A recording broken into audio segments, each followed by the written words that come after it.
clase del día de hoy, bienvenidos. Gracias por asistir a esta clase. Nuestra clase del día de hoy es una clase que habla de los estudios epidemiológicos. Voy en este instante a iniciar con compartir pantalla para todos ustedes. Y en este momento creo que ya tienen en su pantalla, creo que no, mentiras, el sistema no me dejó. Regálenme 2 segundos, vuelvo y comparto. Ya. Y ya, ahora sí estoy compartiendo pantalla con ustedes. Vamos a arrancar con este tema del día de hoy que se denomina estudios epidemiológicos, ¿correcto? Traigo a colación esta primera imagen.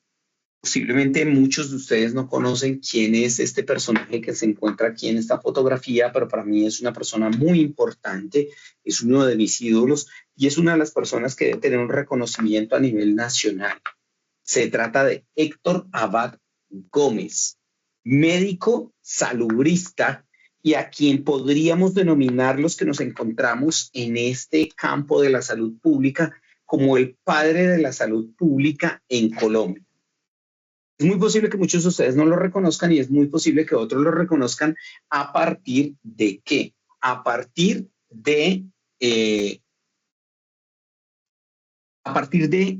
un libro y una película que salió elaborada por su hijo, que es Héctor Abad Faciolince, quien genera un libro que se llama El olvido que seremos, y ese libro es un libro autobiográfico en donde él habla acerca de la relación con su padre Héctor Abad Gómez.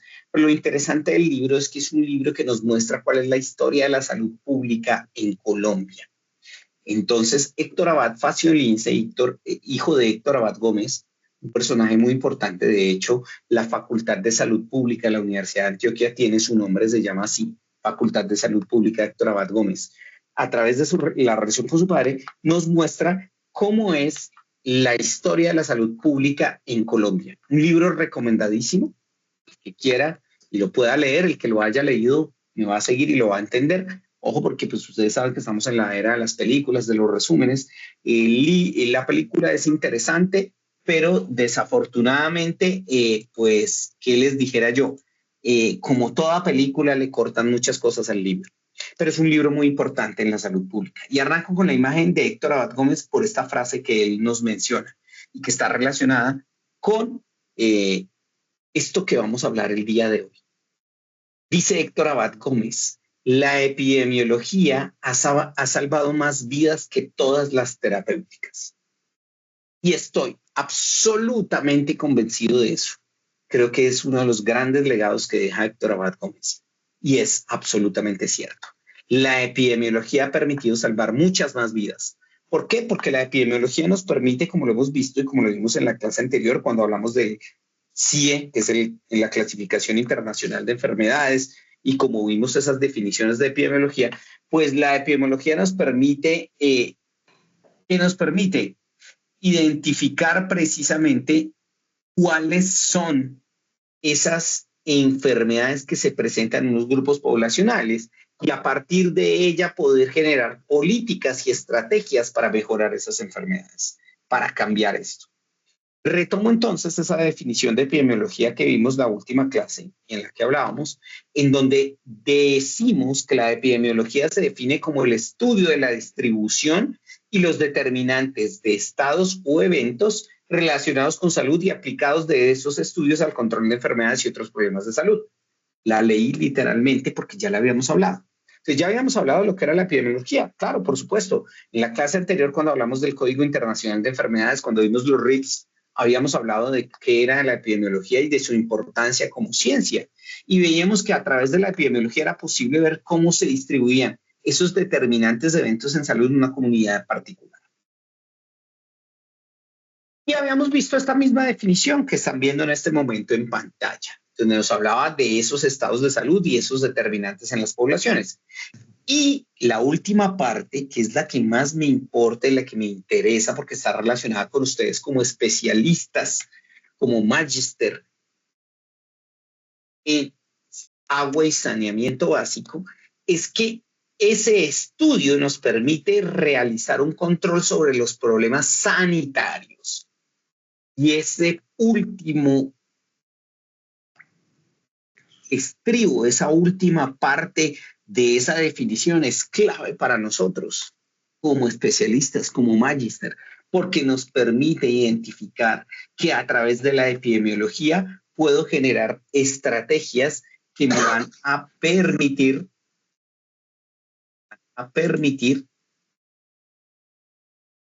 identificar esos problemas sanitarios, pero además de identificarlos, plantear estrategias para resolverlos.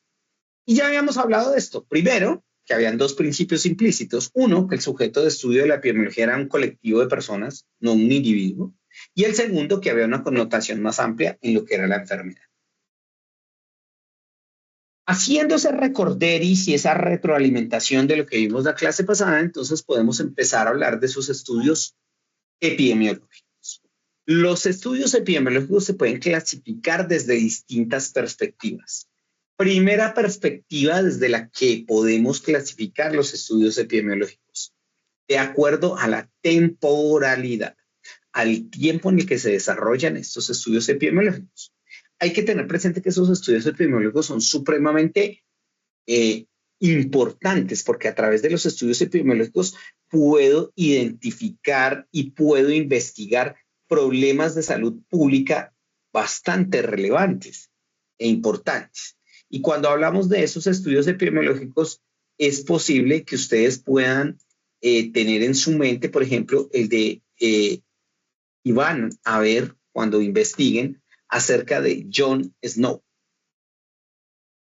que es considerado uno de los padres de la epidemiología moderna, porque a través de un estudio epidemiológico, él logró, por ejemplo, establecer o desmantelar esa teoría que estaba existente en ese momento, que era la teoría del miasma, y demostrar que había una enfermedad, la enfermedad del cólera, que se transmitía por el agua contaminada. Y fue el primero, el pionero en la investigación y análisis de datos, y a través de un estudio epidemiológico logró demostrar que el consumo de esta agua contaminada, la exposición a esta agua contaminada, estaba relacionada con los casos de cólera que se registraban en Inglaterra, en Londres. Por eso es considerado el padre de la epidemiología moderna. Y es John Snow quien nos demuestra que los estudios epidemiológicos son supremamente importantes y son una herramienta fundamental para el estudio de problemas de saneamiento relacionados con salud. Y si usted está precisamente en este programa que está relacionado con agua y saneamiento, pues tiene que tener eso presente en su mente. Entonces allí es donde hablamos de los estudios epidemiológicos como una herramienta fundamental para el saneamiento. De allí que los estudiemos el día de hoy en esta clase y que hablemos de esta clasificación que tienen los estudios epidemiológicos. De acuerdo a la temporalidad, hablamos de estudios retrospectivos, transversales y prospectivos. El estudio retrospectivo es un estudio en el que yo tomo datos y los analizo hoy, en el presente. Es decir, es como si hoy, 28 de octubre, yo tomara datos que se hubieran recolectado antes del 28 de octubre, qué sé yo, 2024, 2023, 2022, y los analizar. Los estoy analizando hoy, 28 de octubre, pero mis datos fueron recolectados en el pasado. Eso es lo que denominamos un estudio retrospectivo. En un estudio prospectivo, o ya el otro, el que está acá, en el último momento, no sé si están viendo la pantalla que estoy compartiendo. ¿Alguien puede? Profe, sí se ve la pantalla. Sí, profe, sí, profe. ¿Y están viendo la pantalla donde aparece retrospectivo y prospectivo? Sí, señor. Sí, Transversal. ¿Y en qué consiste cada uno de ellos? Sí, profe. Sí, señor. Ah, perfecto. Listo. Tenía esa inquietud. Gracias. Entonces, en el estudio prospectivo es un estudio que lo diseño en el presente, pero voy a analizar datos transcurrido un tiempo futuro. Es como si yo dijera hoy 28 de octubre que voy a hacer un estudio en donde voy a mirar todas las enfermedades diarreicas agudas, cómo están relacionadas con temas de tratamiento de aguas residuales en el 2026. El estudio lo diseñé hoy, pero solo voy a poder realizar el estudio cuando recopile todos los datos de 2026. Se considera prospectivo porque el diseño lo hice hoy, 28 de octubre de 2025, aunque los datos los vaya a recolectar después. Esto a veces es difícil de entender porque cuando vaya a analizar los datos, alguno podría decir, profe, pero es que si usted va a analizar los datos, eso resultaría siendo un estudio retrospectivo, porque en 2026, cuando usted recopile todos los datos, está analizando datos del pasado. Sí, pero es que el diseño lo hice hoy, 28 de octubre, y lo estoy proyectando a datos futuros. En el retrospectivo, el diseño lo hago 28 de octubre, pero estoy utilizando datos del pasado, datos de algo que ya pasó. Esa es la diferencia entre el retrospectivo y el prospectivo. Y el diseño o los estudios transversales se realizan con unos datos obtenidos en un momento puntual. Para que lo entiendan, es posible que yo hiciera un diseño transversal y dijera, voy a tomar datos hoy 28 de octubre que se generaron de enero a septiembre o a octubre de 2025, fíjese, datos del pasado, porque estoy parado hoy 28 de octubre realizando eso, y los voy a comparar y voy a tomar datos hasta marzo de 2026. En el estudio transversal tomo datos tanto del pasado como del futuro. Por eso se denomina un estudio transversal. Esa es la primera clasificación de los estudios epidemiológicos. Posterior a esto, entonces, nos vamos a la siguiente clasificación, que son los estudios o la clasificación de estudios en función de si son experimentales o no experimentales. ¿Ok? Estudios experimentales. Aquellos en los que yo, como investigador, puedo manipular la exposición de un grupo de individuos a un evento determinado. Y voy a comparar esa exposición con otro grupo de individuos que no interviene. Eso es lo que se denomina un estudio experimental. Clave para entender esa clasificación de estudios epidemiológicos es que en el estudio experimental el investigador tiene la posibilidad de manipular la exposición. Entonces es como si yo cogiera a un grupo de individuos hoy y estos individuos les voy a dar un fármaco, que ese fármaco tiene la posibilidad de disminuir el dolor de cabeza en un tiempo mucho más corto que los fármacos que están a disposición comercialmente. Y tengo otro grupo de individuos al cual no le voy a dar ese fármaco y voy a comparar, les voy a dar posiblemente, digamos, podría darles otro fármaco y voy a comparar cómo es la acción o el tiempo en el que ambos fármacos actúan. Yo estoy manipulando la exposición y estoy comparando dos grupos de individuos. Eso sería un estudio experimental. En los estudios no experimentales no existe una manipulación de la exposición. Yo no puedo manipular directamente a quienes están expuestos a esta exposición. De tal manera que esa es la gran diferencia entre un estudio experimental y un estudio no experimental.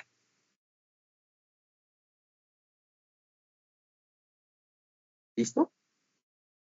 Bueno, ahora hablamos de otra clasificación de los estudios epidemiológicos de acuerdo a el objeto de estudio. Hablamos de estudios descriptivos y estudios analíticos. Miremos en qué consiste cada uno. Estudios descriptivos, como su nombre lo indica, ese estudio se basa simplemente en lograr describir un problema de salud en función de unas variables. Por ejemplo, que las personas que han estado expuestas, qué lugar o en qué momento o en qué lugar estuvieron expuestas y en qué momento estuvieron expuestas, que es el tiempo. Esos son los estudios descriptivos. Dentro de esos estudios epidemiológicos descriptivos encontramos las series de caso, los estudios ecológicos, y en esos estudios podemos encontrar estudios ecológicos de prevalencia o estudios ecológicos a propósito de un caso. O sea, en realidad hablamos de esas 4 clasificaciones de estudios descriptivos: series de caso, ecológicos, a propósito de un caso y prevalencia. Estos estudios descriptivos están más basados en lo que significa un problema. Describen la frecuencia con la que ese problema se presenta y las características más importantes de ese problema. Cuando hablamos de frecuencia, estamos hablando del número de veces que ese problema se presenta en una población para un tiempo establecido y determinado. Son muy importantes porque los datos que proporciona este tipo de estudios son fundamentales para todas las autoridades sanitarias, en especial los que son administradores sanitarios, porque ellos van a poder generar estrategias para solucionar ese aumento de frecuencia de una enfermedad en una población determinada. Es decir, van a plantear políticas y estrategias sanitarias para abordar esas problemáticas. Y obviamente para los epidemiólogos clínicos es muy importante porque a partir de eso van a poder hacer un seguimiento de las enfermedades que se están presentando. De hecho, los administradores sanitarios, es decir, quien formula las políticas y las estrategias, van a poder identificar esas poblaciones vulnerables ante ese evento y van a poder distribuir los recursos financieros, humanos, logísticos, tecnológicos que se requieren para disminuir el número de casos que se presentan en la población por ese evento en salud que se está analizando. Y los epidemiólogos, pues es el primer paso que ellos tienen para poder investigar cómo los determinantes en salud tienen una incidencia sobre esa enfermedad y van a poder identificar cuáles son los factores de riesgo que hacen que la frecuencia de esa enfermedad aumente o disminuya. En el caso no solo de factores de riesgo, sino de factores protectores. Dentro de estos estudios descriptivos tenemos el clásico, el más importante. Muchos epidemiólogos no están muy contentos o suelen despreciar este tipo de estudios. Pero para nosotros los que trabajamos en saneamiento, y ahí los incluyo a ustedes, mis queridos estudiantes, porque precisamente están haciendo una formación posgradual para fortalecer las competencias en este tema, para nosotros este tipo de estudios son fundamentales. Porque estos estudios no se basan en una información de un individuo de forma aislada, sino que por el contrario, toman y utilizan datos de toda una población.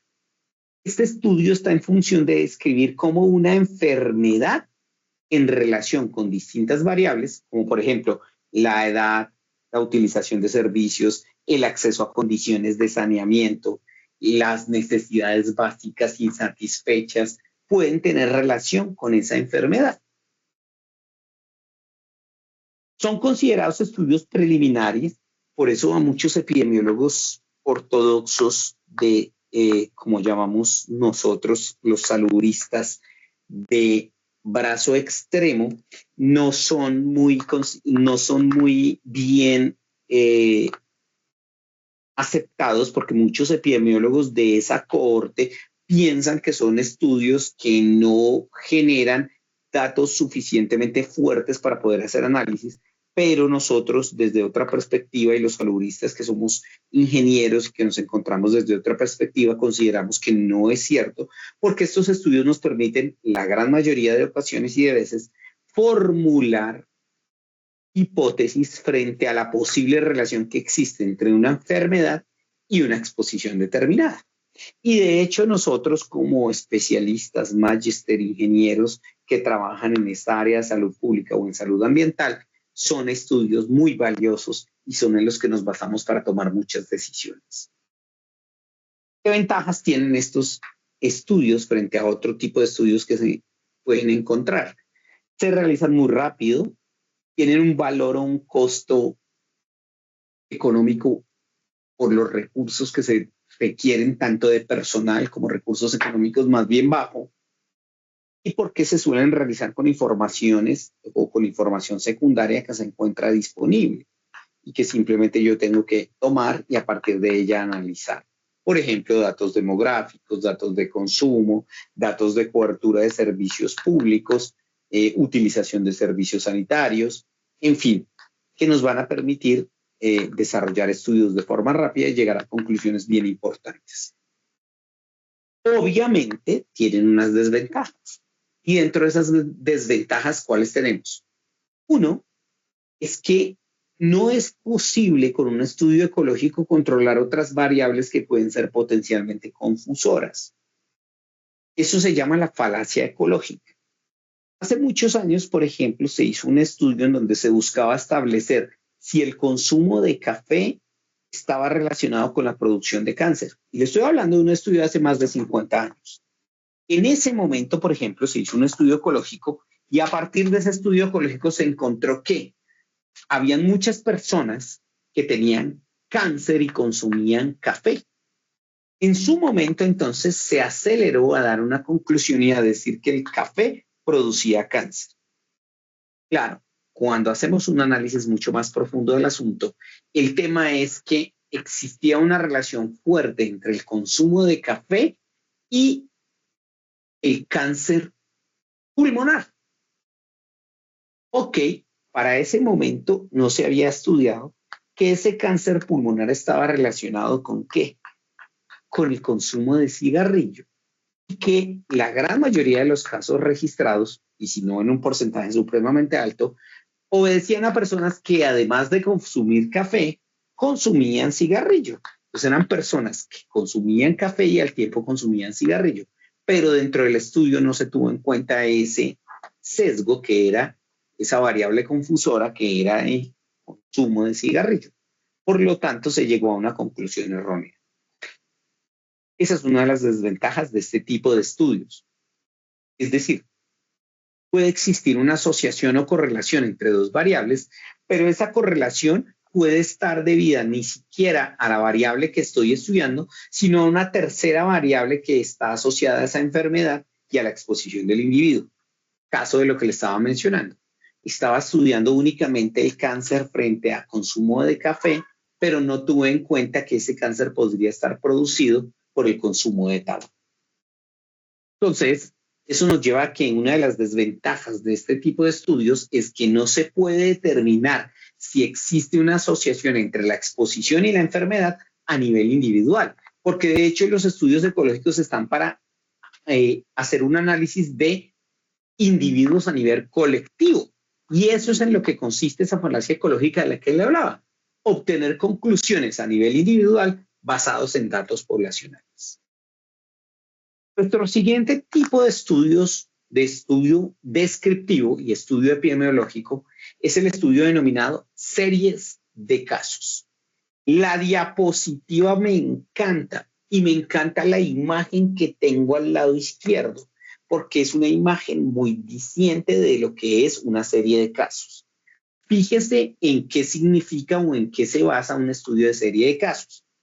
Describe la experiencia de un paciente, de un grupo de pacientes que tienen un diagnóstico similar. Básicamente, en un estudio de serie de casos, lo que se hace es describir una característica de una enfermedad en un paciente que tiene una particularidad respecto a otros pacientes que han podido sufrir de casos similares. Documentan generalmente la presencia de nuevas enfermedades o efectos adversos y en ese sentido sirve para mantener una vigilancia epidemiológica. De allí que esta diapositiva o esa imagen sea muy diciente. El pollito azul resalta sobre los pollitos amarillos porque él tiene una característica particular. Esto nos lleva a un caso muy antiguo de un hombre que sufrió un accidente con una varilla en la cabeza. Es el caso de Phineas Gage, un obrero estadounidense que por allá en 1848 tuvo un accidente en el ferrocarril en donde hubo una explosión y una de las varillas le perfora la cabeza.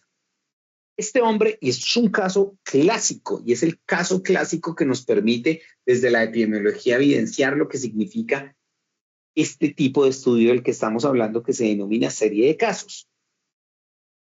Phineas Gage no muere. El incidente lo que hace es causarle unos daños en el lóbulo frontal izquierdo del cerebro, y a partir de esos daños empieza a presentar una serie de cambios significativos en su personalidad, lo que hace que los científicos de la época empiecen a estudiar por qué su comportamiento cambia. Y ha llevado uno de los descubrimientos más grandes e importantes en la neurociencia, porque permitió demostrar que hay unas partes específicas del cerebro que se relacionan con nuestra personalidad y nuestras emociones. De hecho, para aquellos que sean fanáticos de las series, de las plataformas, en Stranger Things, que es una serie de Netflix, se hace mención a este caso. De hecho, hay un capítulo muy famoso de la temporada, si mal no estoy, temporada 1, en donde el profesor de biología les menciona a ellos el caso de Phineas Gage como un ejemplo de lo que les estoy mencionando, porque el profesor lo que les está haciendo es mostrarles a los estudiantes lo que significa ese caso de cómo el cerebro puede cambiar si se afecta en un lugar u otro. Estos estudios son muy útiles para poder formular distintas hipótesis. No sirve para evaluar la presencia de una asociación estadística, pero sí permite describir una situación particular que le pasa a un paciente respecto a otros, y es un buen indicio para saber qué pasa con las enfermedades. De hecho, a partir de un estudio de serie de casos es que se descubre el COVID-19, allá cuando empezó la pandemia, porque era una infección respiratoria atípica, y el médico que encontró ese caso lo reporta de esa manera. Es un estudio de serie de casos el que permite identificar esa enfermedad. Pasemos a otros, que son los estudios transversales, que hacen parte también, o recuerden, ya hemos dicho que significaba transversal en función del tiempo, pero estos estudios transversales hacen parte de estudios descriptivos. Y el primer estudio transversal importante es el estudio de prevalencia. Es decir, es como el mismo nombre. Los pueden encontrar como estudios transversales o estudios de prevalencia. Son estudios que permiten estudiar al mismo tiempo la exposición y la enfermedad que existe en una población para un momento determinado. Sin embargo, no permite saber qué fue primero, si la persona se enfermó primero o si primero estuvo expuesto y eso produjo la enfermedad. De tal manera que a raíz de esto no puede o no permite establecer si hay una asociación entre la exposición y el desarrollo de la enfermedad. Y de hecho, clave con esto, mis queridos estudiantes, es clave entender que eso es lo que modifica o hace diferentes a los estudios descriptivos respecto a los otros estudios que son analíticos, e incluso a los estudios experimentales de los no experimentales. En los estudios descriptivos no es posible establecer la asociación. No puedo yo decir que la enfermedad se desarrolló por estar expuesto a una situación determinada. Y es el caso concreto de estos estudios. En consecuencia, es imperativo cuando uno va a desarrollar uno de estos estudios lo siguiente. Primero, definir claramente que la población a la que se desea extrapolar los resultados sea una población apta. Y ahí es donde yo debo decir quiénes entran o no entran en el estudio. Poder determinar que esa población susceptible de ser incluida o no tengan un criterio claro. ¿Por qué excluía a esta población de este estudio y por qué sí incluía a la otra? Definir muy bien cuáles son las variables que voy a caracterizar, saber cuáles son mis escalas de medida y definir qué es un caso. Es decir, quién tiene la enfermedad versus la exposición para yo saber cómo voy a hacer ese estudio. En términos generales, entonces, estamos diciendo que los estudios transversales me permiten conocer la prevalencia de una enfermedad o un factor de riesgo. Y eso es muy importante cuando yo voy a verificar cuál es el estado de salud de una comunidad o una población. Por eso son de los estudios más realizados a nivel de epidemiología.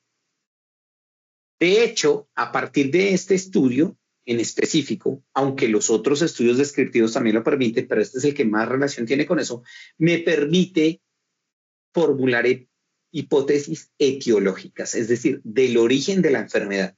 ¿Qué puede estar generando el origen de una enfermedad? ¿Qué características tiene? Muchos.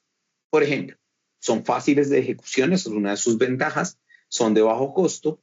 Puedo estudiar más de una enfermedad a la vez versus un factor de riesgo. Me permiten caracterizar cómo se distribuye la enfermedad respecto a distintas variables. No requieren mucho tiempo de ejecución y son supremamente importantes a la hora de la administración y planificación sanitaria. De allí que los veamos en este curso y que para nosotros sean muy importantes. Sin embargo, obviamente tienen una serie de desventajas, como cuáles. No me permiten hacer una investigación causal y se los acabo de decir. No es posible que yo establezca que hay una relación entre la exposición y esa enfermedad que se presentó. Eso no es tan sencillo. No lo puedo yo determinar. Si hay una enfermedad que es extraña, por ejemplo, una de esas enfermedades que llamamos huérfanas, aquellas enfermedades que se producen en una persona en función de 1 millón de habitantes, pues no me va a permitir identificarla. Y si la enfermedad tiene un corto periodo de duración, tampoco es fácil identificarla con un estudio de prevalencia. Y son muy susceptibles a sesgos de información, a cómo recopilé la información de estas personas. Ese es uno de los problemas de los estudios de prevalencia.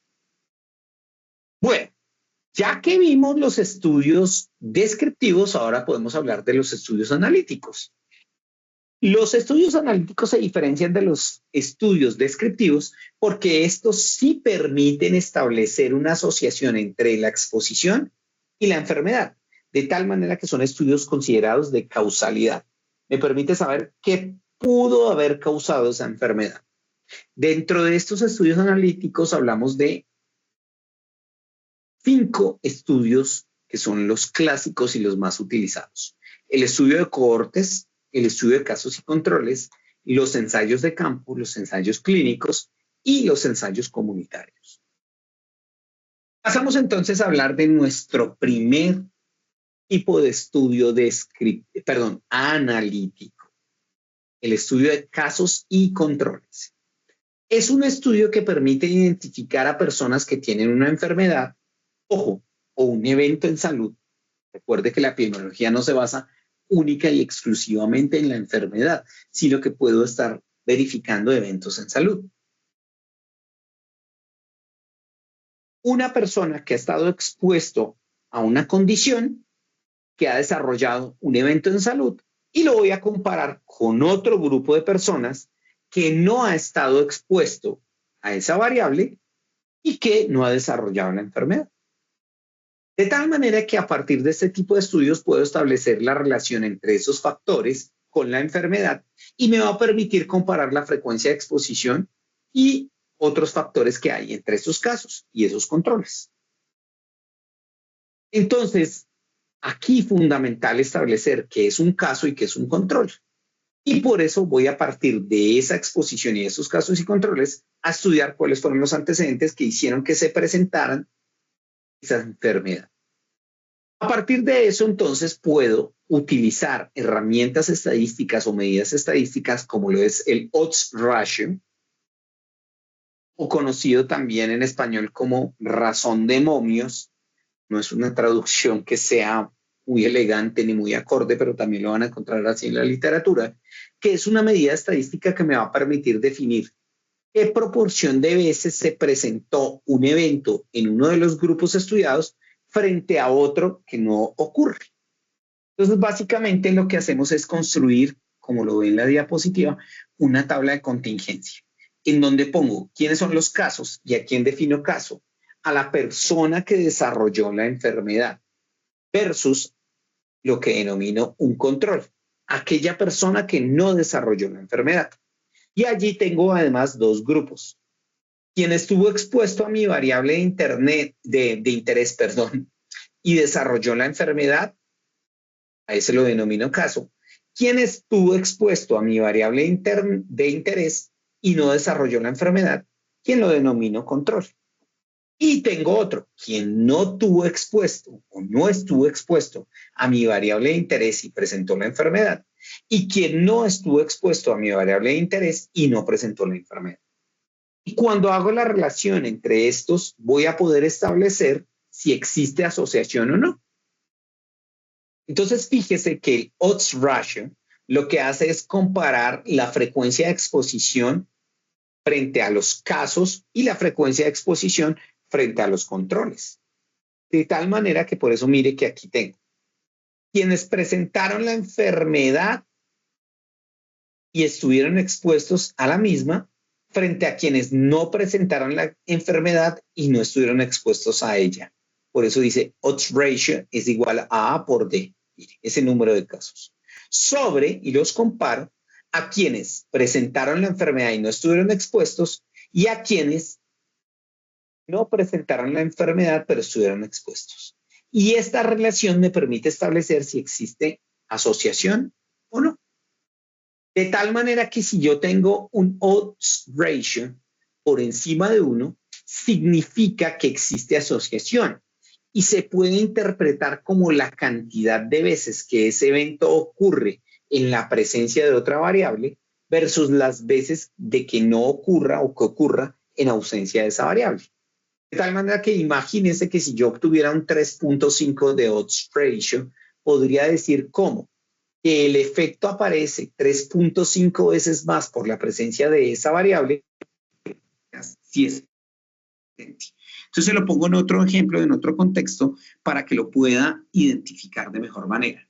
Suponga que yo estoy verificando si estar consumiendo alimentos ricos en grasas puede producir un efecto o un evento cardiovascular y obtengo un OR de 3.5. Entonces querría decir que consumir alimentos ricos en grasa me permite me da una probabilidad que presente un efecto o una enfermedad cardiovascular 3.5 veces más que si no consumiera esos alimentos ricos en grasa. Eso es lo que me permite establecer el odds ratio. Aquí, cuando voy a analizar ese estudio de casos y controles, lo importante que es o cuáles son los grandes temas que debo abordar. Primero, definir qué es un caso, seleccionar un control de la mejor manera posible y que sea muy parecido a mi caso y las fuentes que tengo de información sobre exposición y enfermedad. De hecho, por eso es que en la diapositiva usted ve que tienen gemelos. Claro, ese sería el mejor control. Tener a un gemelo que está expuesto a una condición y ver si desarrolla la enfermedad versus otro gemelo que no está expuesto a esa variable o condición y no desarrolla la enfermedad. Entonces, es importante establecer de forma clara y explícita cuál es la enfermedad y cuáles son los criterios que va a tener de inclusión. Y hablar de casos incidentes, es decir, casos que presentan. ¿Sí? Ingeniero, qué pena contigo, es que tenemos una clase a las 8 de la noche. Entonces, qué pena contigo, me voy a retirar. Y pues creería que la mayoría de los compañeros también. Correcto, no hay problema. Sé que empezamos un poco tarde porque les estaba dando unas instrucciones. Igual la clase queda grabada y ustedes pueden terminar de ver la clase cuando lo soliciten. No hay ningún inconveniente. ¿Listo? Entonces les decía, hay unos casos incidentes que son distintos a esos casos prevalentes.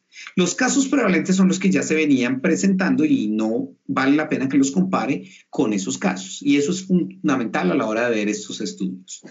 ¿Qué es la función de un estudio de casos y controles? Poder estimar cuál es la proporción de exposición esperada frente a un grupo que tiene la enfermedad y otro que no tiene la enfermedad. Eso es lo que permite. Ventajas de estos estudios: son menos costosos que otros, son de corta duración, tienen aplicaciones para el estudio de enfermedades raras y permiten un análisis de distintos factores de riesgo versus una enfermedad. ¿Qué desventaja tienen? No estiman directamente la incidencia, es muy posible que hayan sesgos de selección de información y no es posible establecer fácilmente cuál es la secuencia temporal entre exposición y enfermedad. Esa es una de sus desventajas. Posterior a esto tenemos otros estudios analíticos que son los estudios de cohorte. Dentro de estos estudios hablamos de qué, o por qué hablamos de unos estudios de cohorte, porque son individuos que se pueden identificar en función de la presencia o la ausencia de una enfermedad versus la exposición de un determinado factor. El tema de un estudio de cohorte y la diferencia que tiene con un estudio de casos y controles es que cuando yo tomo mis individuos, todos están libres de la enfermedad. Y lo que hago es seguirlos durante un periodo determinado para observar cómo se modifica la frecuencia de esta enfermedad y si hay una aparición de ese fenómeno que me interesa. En ese sentido, como cuando yo arranco, los participantes están libres de esa enfermedad, me permite establecer más claramente cuál es la causalidad entre exposición y enfermedad. De tal manera que a ese mismo tiempo puedo saber si estar expuesto a distintos factores me puede generar distintos efectos. Cuando hablo de un estudio de cohortes, ya no hablo de odds ratio como ese factor estadístico que me permite establecer si hay causalidad o no, sino que aquí hablo de otra medida estadística que es el riesgo relativo. El riesgo relativo se mide o se denomina como la cuantificación que hay entre poder calcular la razón entre la incidencia, es decir, los casos nuevos que se presentan de esa enfermedad, versus la prevalencia. Y de hecho, incluso ni siquiera lo estoy mirando como la incidencia en los que están expuestos versus la incidencia de los que no están expuestos. Es decir, el número de casos nuevos que se presentan entre los que estuvieron expuestos en la enfermedad versus el número de casos nuevos que se presentan entre los que no están expuestos a esa variable. Y ese riesgo relativo me permite establecer la probabilidad de que un individuo que esté libre de la enfermedad y posiblemente sea susceptible a ella, desarrolle en un determinado tiempo esa enfermedad, versus a otro individuo que no se vaya a morir o que no vaya a estar enfermo durante ese mismo periodo de tiempo. Eso es lo que hace el riesgo relativo. Es decir, que al final de mi estudio de cohortes, si cuando finalizo ese periodo de observación encuentro que la incidencia de la enfermedad es mayor en el grupo de expuestos versus en el grupo que no estuvo expuesto, es posible concluir que sí existe una asociación estadística entre mi variable de interés y la aparición de la enfermedad. Estos estudios pueden ser tanto retrospectivos como prospectivos. Y tienen unas ventajas y unas desventajas. La ventaja es que a diferencia de otros estudios me permiten estimar incidencia, es decir, verificar el número de casos nuevos que se están presentando. Y que de hecho tienen una menor posibilidad de sesgos en medición respecto a esa exposición. Sin embargo, son estudios más costosos, requieren un tamaño muestral mucho más grande, no son útiles si se están identificando enfermedades raras, y requieren de un mayor tiempo de ejecución. Por último, pero no menos importante, podemos hablar de los estudios experimentales. Hacen parte de los estudios analíticos, pero ojo, recuerde que ya habíamos visto una posible clasificación en función de ¿qué? En función de las variables y la manipulación de las variables. O sea, es decir, estos estudios experimentales son estudios que se basan precisamente en ¿qué? En la exposición de esas variables. En este tipo de estudios el investigador puede manipular esas condiciones. Sobre todo se utilizan para evaluar, por ejemplo, ¿qué? Terapias, actividades preventivas, un nuevo medicamento, planificación y programas sanitarios. Son estudios en los que hay un seguimiento a los individuos en base a su exposición y de hecho eso permite que el investigador decida la exposición y son estudios que me permiten obtener datos mucho más realistas. Como hay un control gigante sobre la exposición, la asociación o la causalidad en este tipo de estudios es mucho más representativa y es mucho más, estadísticamente hablando, mucho más, ¿cómo decirlo?, certera. Es decir, tengo la certeza de que sí existe realmente una relación entre la exposición y el efecto que estoy estudiando. Esa es la ventaja que me permite tener este tipo de estudios versus a otros estudios. Hay distintos tipos de estudios experimentales, como por ejemplo los terapéuticos o los preventivos.